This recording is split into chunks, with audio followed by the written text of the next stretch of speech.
Bismillahirrahmanirrahim. Assalamu alaikum, students. As IELTS have four basic skills, and speaking is also one of the most important skills to pass and to get good bands, very good bands in IELTS. As far as the concern of speaking, as it is an unexpected topic you're given to speak on, and most of the time many students, they don't have basic knowledge, they don't have knowledge or ideas to speak on. So what to do to improve your speaking skill, the speaking the skill? You have to read different piece of writings.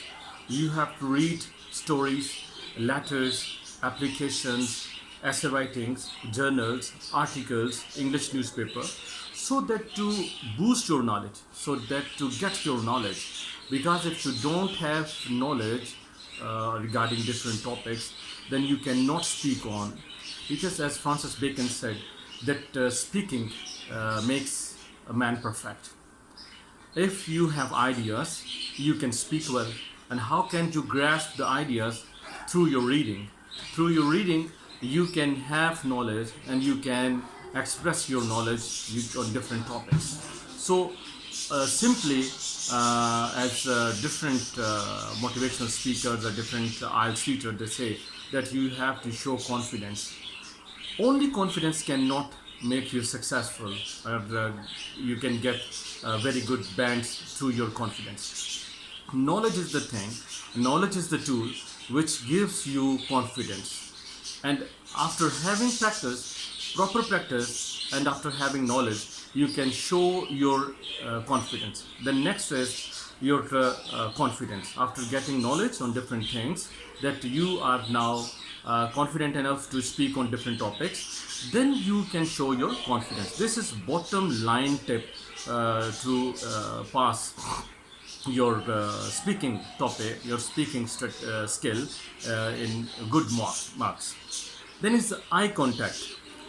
You should have good eye contact with the examiner. If you are looking here and there, it shows that you don't have confidence, you don't have grip over topics, you don't have ideas, you don't have good vocabulary, you don't have grip over what you want to say. So your eye contact is very good to get very good bands in speaking skill. Next is body language. Your body language should be stable, because body language is that type of language, is that type of activity of your body which you cannot see, but others observe, others make analysis regarding your body language. They make results, they make different kinds of opinions about yourself. So your body language should also be stable. Then your voice or pitch of voice should also be stable, and this is the way to get very good bends in your speaking. So as I said earlier, that you have to improve your reading skills, you have to improve your knowledge, reading the different types of pieces of reading to improve your speaking. Your speaking practice makes you to elaborate, makes you to express your ideas, and it helps you to get good, very good marks, very good bands in speaking skills. Thank you very much.